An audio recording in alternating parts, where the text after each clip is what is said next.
దేవుడు ఒక్కొక్కసారి నిన్ను పరీక్షిస్తాడు. అప్పుడు నువ్వేం చేస్తావు? వెనుక తీసేస్తావా?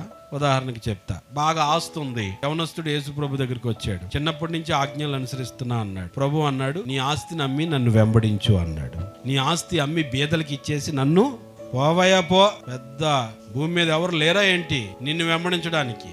ఏం చాలా మంది ఉద్యోగం చేసుకుంటే సేవ చేసుకోవట్లేదా? పంటలు పండించుకుంటే సేవ చేసుకోవట్లేదా?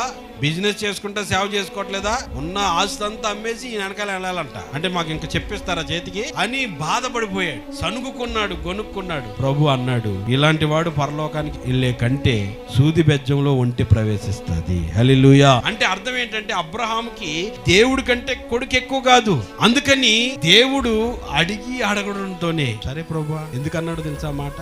నువ్వు ఇచ్చావు, నువ్వే తీసుకున్నావు, నువ్వే తీసుకో, నాకు ఇబ్బంది ఏముంది. ఒకవేళ బలవంతంగా మొండికేసి నేను వీడిని ఇవ్వనని దాచిపెట్టినా ఆయన ఏదో ఒక రోజు, ఎందుకంటే ఆయనే కదా ఇచ్చింది. పిల్లల్ని ఇచ్చేది ఎవరు?